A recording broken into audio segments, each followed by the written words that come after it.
আউযুবিল্লাহি মিনাশ শাইতানির রাজিম। বিসমিল্লাহির রহমানির রহিম। আমি নাসরিন সুলতানা 98 সালে ঢাকা নার্সিং ইনস্টিটিউটে পড়াশোনা করি। 2002-এ পাশ করি। 2013 সালে আমার সরকারি চাকরি হয়। বর্তমানে ঢাকা মেডিকেলে কর্মরত আছি। বাংলাদেশ নার্সেস অ্যাসোসিয়েশনে বিএনএ কেন্দ্রীয় কার্যনির্বাহী পরিষদের জেলা শাখা নির্বাচনকে সামনে রেখে যে সকল নার্স কর্মকর্তাগণ সদস্যপদ গ্রহণ করেছেন, যারা এ কার্যক্রমে সহযোগিতা করেছেন এবং কেন্দ্রীয় শাখা কমিটিতে বিভিন্ন পদে প্রার্থী প্রতিদ্বন্দ্বিতা করছেন, সকলকে জানাই আন্তরিক শুভেচ্ছা ও অভিনন্দন। দীর্ঘ 20-21 বছর পর এ নির্বাচন সর্বস্তরে নার্সদের অনেক কাঙ্ক্ষিত নির্বাচন। নার্সদেরকে সকল বিভাজন দূর করে সকলকে ঐক্যবদ্ধ করে পেশার উন্নয়নে একত্রে কাজ করার প্রথম ধাপ হলো সর্বস্তরে নার্সদের সরাসরি বোর্ডের নির্বাচিত নেতৃত্ব ও শক্তিশালী বিএনএ সংগঠন। সেই লক্ষ্যে নানান প্রতিকূলতা মোকাবেলা করে আগামী 3 জুন হতে যাচ্ছে বিএনএ কেন্দ্রীয় ও শাখা কমিটি নির্বাচন। নির্বাচন আয়োজনে সংশ্লিষ্ট সকলকে জানাই আন্তরিক শুভেচ্ছা ও অভিনন্দন। আমাদের ছাত্র জীবনে 2001 সালে দ্বিতীয় তৃতীয় বর্ষের পরীক্ষার ফলকে কেন্দ্র করে সৃষ্ট জটিলতা নিরসনের সংগঠিত আন্দোলনে বাংলাদেশ ডিপ্লোমা স্টুডেন্ট নার্সেস ইউনিয়নের কেন্দ্রীয় মহাসচিব হিসাবে আসাদুজ্জামান জুয়েল নার্সিং শিক্ষার্থীর সফলতা এনে দিয়েছিলেন। 2010 সালে নিয়োগ সংক্রান্ত আন্দোলনে উল্লেখযোগ্য অবদান রাখেন আসাদুজ্জামান জুয়েল। 2013 সালে নিয়োগ ত্যাগ তিতিক্ষার বিনিময়ে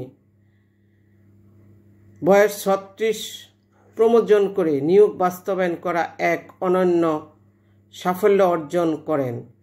2018 সাল পর্যন্ত ছিল। 2003 সালে নিয়োগের আন্দোলনে রয়েছে অনবদ্য ভূমিকা।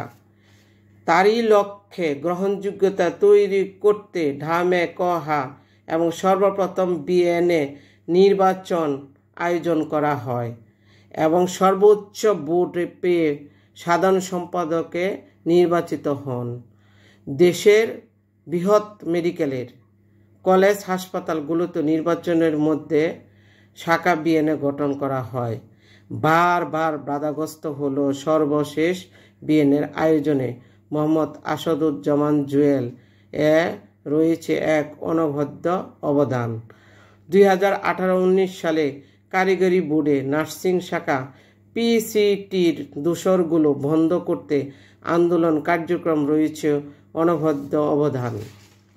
কোভিড-19 মোকাবেলা নিয়োজিত নার্সদের বিভিন্ন সমস্যা সমাধানে রয়েছে বলিষ্ঠ ভূমিকা।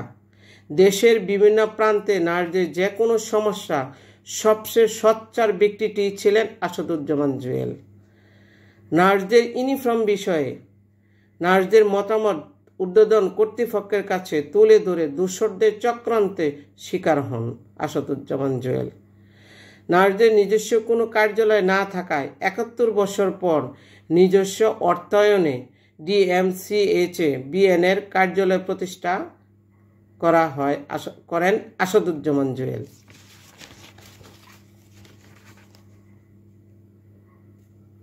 2013 সালে নিয়োগের বিরুদ্ধে মামলায় সার্বিক তত্ত্বাবধান করেন মোহাম্মদ আসাদুজ্জামান জুয়েল। তাই দীর্ঘদিন চলমান বিভিন্ন ইস্যু নার্স ও নার্সিং পেশার স্বার্থ রক্ষার মাধ্যমে আপোষহীন ইস্পাত ব্যক্তিত্ব মোহাম্মদ আসাদুজ্জামান জুয়েল। বিএনএ 2025-এর কেন্দ্রীয় কার্যনির্বাহী পরিষদের মহাসচিব পদে প্রার্থী হয়েছেন। আমাদের দীর্ঘ পথ চলা নার্সিং পেশা ও নার্সদের জন্য অতিশয় নিবেদিত প্রাণ ও পরিচিত মুখ আসাদুজ্জামান জুয়েল মহাসচিব পদে নির্বাচিত করলে নার্স ও নার্সিং পেশা উপকৃত হবে বলে আমি বিশ্বাস করি।